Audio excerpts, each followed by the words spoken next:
Week 13 NFL action here as the Miami Dolphins are set to take on the Baltimore Ravens, taking a northern detour to Baltimore, Maryland to take on the Ravens in their home stadium here. The Dolphins looking for their 5th straight win here in Week 13, looking to even out their record at 6-6 as they are at 5-6 at the moment, if you can do math. But Joe Flacco, if you are wacko for Flacco, this play will amuse you as he throws on the run off his back foot to Mike Wallace.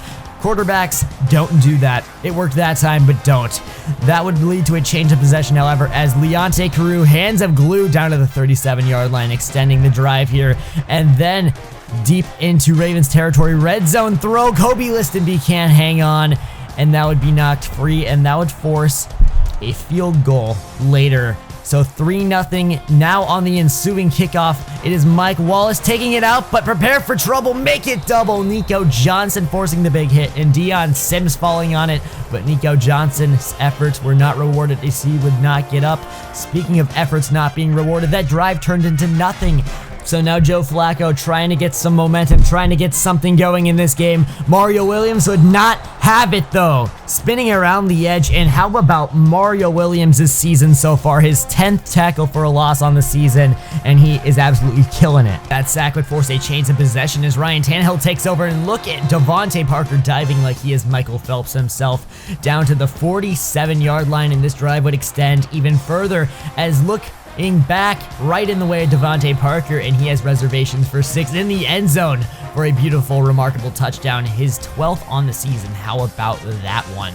A beautiful, beautiful season by Devontae Parker, stepping up in the place of Jarvis Landry and Kenny Stills, all out with serious injuries, and Devontae Parker proving to be completely indestructible at this point in the season as he has not shown any signs of stopping. So moving on in the game now, it's Joe Flacco back working once again, but now play action, going to throw it deep for Kamar Aiken, who brings it down over the head of Buster Screen, and look at that beautiful catch by him as this one has not yet begun. And look at this throw by Joe Flacco, a missile, a cannon from the 15 to the, guess what, the 15, so a remarkable, unbelievable throw there by Joe Flacco. The cannon himself called that in bed and on the football field, but here he is showing off the cannon but not showing off the touch. Picked off by Travis Feeney, the converted linebacker to safety, and he's all the way down near midfield, and this will be great field position for Miami as they look to end the drive with a boom. And here's Ryan Tannehill going to throw deep, and why not Jordan Cameron down the field? Look at that, trying to keep his career with Miami alive as he gets a plus 30-yard catch there, and Ryan Tannehill capping off the drive with Kobe Listenby's first career touchdown. Gonna hang on that time, and he gets into the end zone for his first career receiving touchdown. And now Joe Flacco looking for an opportunity, a chance of some form, finding Mike Wallace at the end of the half. So this one, crazy as Mike Wallace gets his 5th reception of the season for a touchdown, and the half will end 17-10, but late in the 4th quarter here, it's going to be Joe Flacco giving it to Forsett on 4th down, and there's Jelani Jenkins, his 2nd tackle for a loss of the game, and showing why he deserved that fresh new contract full of beautiful, beautiful pennies and all, and a bonus as well, which was pretty good for him. But here's Devontae Parker, keeps working.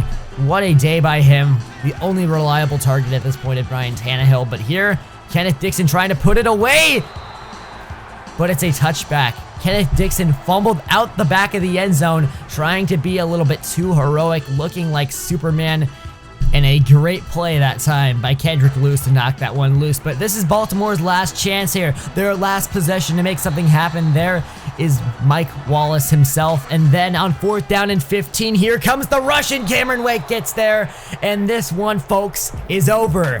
17-13, Flacco goes down. Everybody that has wacko for Flacco, please don't sue me. This was a beautiful, beautiful play by Cameron Wake, the Canadian himself, coming around the edge and just absolutely slaughtering Joe Flacco. But this one would end 17-13 as the Miami Dolphins even out to a 6-6 record, and this division is tight. The division leader is the Buffalo Bills at 7-5, so a lot of chances for any team in that division to catch anyone, as 3 teams are tied with 6-6 records. But this was just a crazy game, a very fun one to play, as Jelani Jenkins stepped up. We saw Travis Feeney step up, Kobe Liston beat Leonte Carew, and of course, Ryan Tannehill having a pretty good game. However, Kenneth Dixon was not a satisfying piece on the ground, so you may see some changes later. But next week, we are up against the Arizona Cardinals, who are not having themselves a Cinderella season here, as they are down far in the NFC West race, 3rd in the division, and it's going to be interesting to see if their talent level has changed or if it's just consistency or just a rough year, as they have no crucial injuries. Anyways, that's going to do it for this episode, guys. Thanks for watching. Remember to rate, comment, subscribe, leave a like, and I will see everybody later.